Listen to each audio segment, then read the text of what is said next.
All right, hi again, everybody. Today we are going to work on the inner medallion and the shell portion of the both Kiss the Girl and Under the Sea blankets. So I'm going to start with a worsted weight yarn and a size 7 4.5 millimeter hook. I'm going to make a magic ring, and how I do that is I'll wrap it like so and then go over. I just go under here and pull one loop through.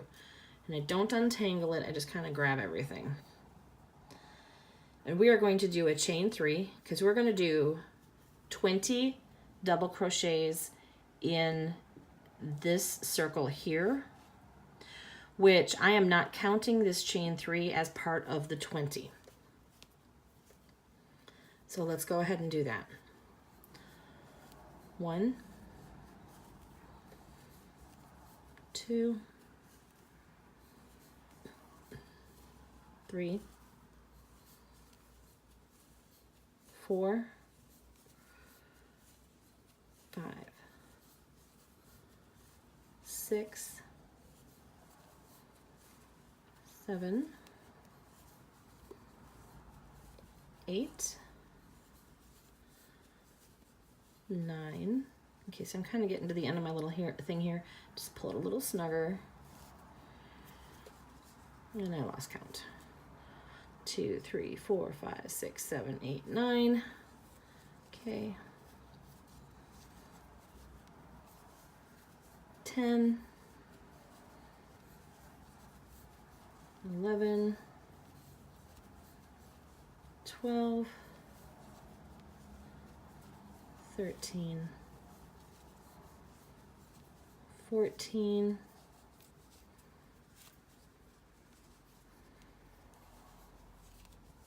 15. No, it's too loose.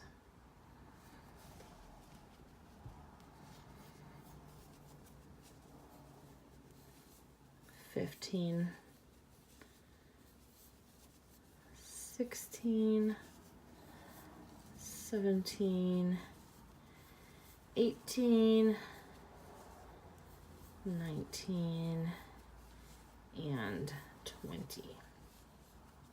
Okay, so with a magic ring, the beauty of a magic ring is that you can now take this little tail and pull, and it'll suck your circle in. Now, if you're using a smaller yarn, you'll have a smaller hole in the center. I, of course, am using a worsted weight, or a 10 ply if you're in the UK. And so, or an Aran weight, it's going to be thicker.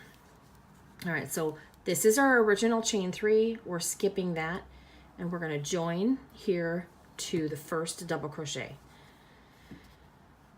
And we are going to turn. We're not going to chain 1, and we're going to do what I call a crossover double. We're going to do something called a crossover single crochet decrease. So without chaining 1, we are going to turn this way. Now, we have to remember, this is our first stitch here. So try to hang on to that and know where it's at. We're actually going to make that our last stitch as we're coming back around. But we want to make sure that we are not working into this chain 3, although it's pretty well hidden. And this is your join, so this is going to be your first single crochet to work into.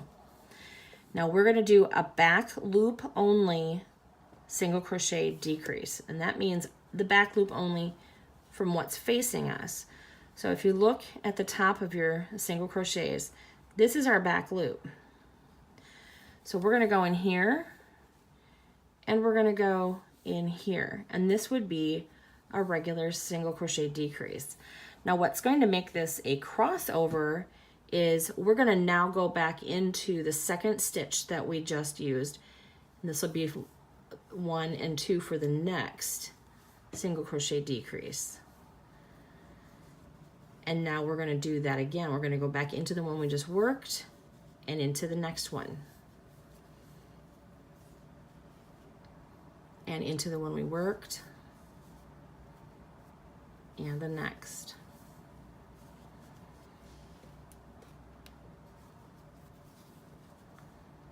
into the one we just worked, and the next. We're going to continue doing this around, always working into the last one we just completed and the next. So we are crossing our single crochet decreases over. Normally you would not work into previous stitches with a decrease. You would just go on to the next one. But this is going to create a really pretty raised edge when we flip it back around to the right side, because right now we're working on the wrong side of our work. Into the last one and the next.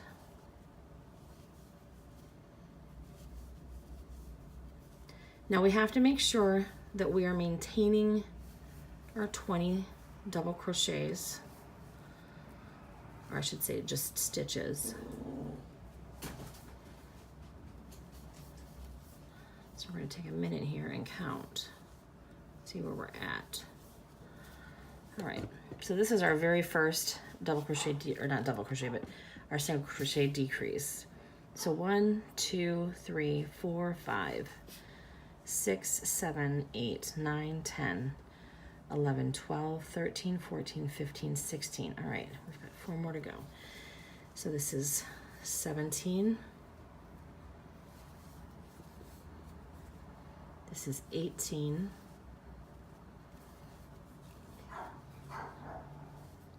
Okay, and 19. And our 20 is going to be the last and the first that we worked into. And here you will join with this first single crochet decrease here. Okay.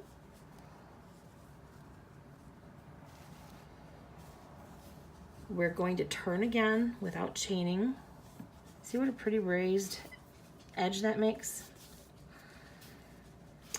And we're going to slip stitch into the first open loop from row 1. This is row 1. So we're going to have to actually look at the back of our work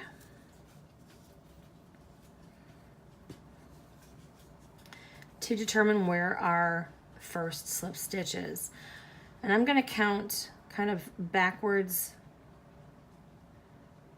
or I should say counterclockwise, just to find my first stitch over here. 1, 2, 3, 4, 5, 6, 7, 8, 9, 10, 11, 12, 13, 14, 15, 16, 17, 18, 19, 20. So this is going to be my first loop. We're going to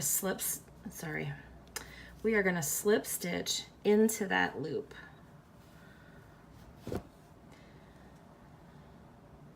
And then we are going to chain 3. And now this is going to count as a double crochet this time. It didn't this time, but it is this time, okay? So we're going to now put another double crochet into that same loop. And then we are going to put 2 double crochets in the rest of the 19 remaining open loops from round 1.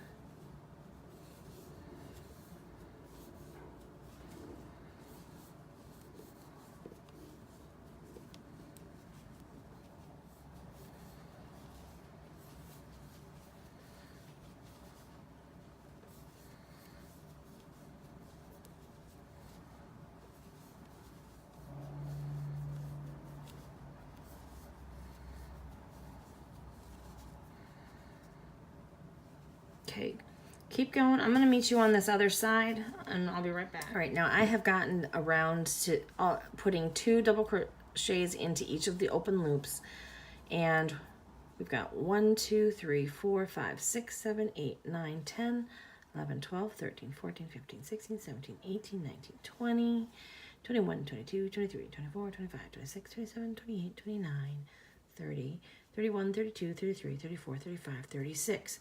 Okay, so I need to have a total of 40 double crochets when I'm done. So we're going to do 4 more. I've got 2 open loops, so that's perfect.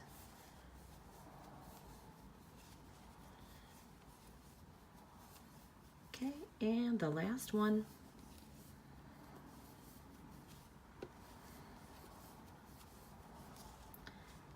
Join with the top chain from your chain 3, because that's our double crochet, as well as our first stitch, and you have yourself an inner medallion.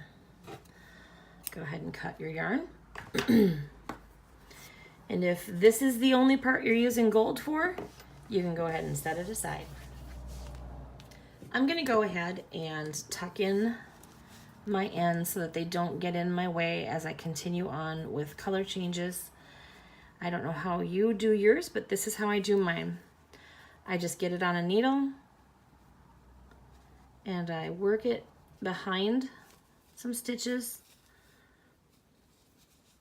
pull it so that it's not visible here, and I will catch a loop of something as I'm going back over so that it secures my yarn from being able to just be pulled out from this side. And I will stretch it so that it kind of blends into the stitches that were there. And we'll do that one more time with the other one. Maybe you already know how to do this, but maybe you don't. And you're learning something new. I just kind of weave my yarn down in, see how it kind of just blends in, you don't ever see it. And I do that same procedure.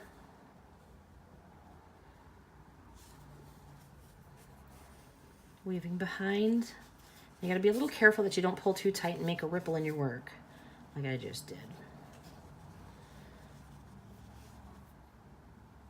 And then weave it back in. I have never found my stuff to come out, my work to come undone, and I've been making blankets for little kids, adults, and rough use for years. It doesn't need a ton of weaving back and forth, just enough to secure it.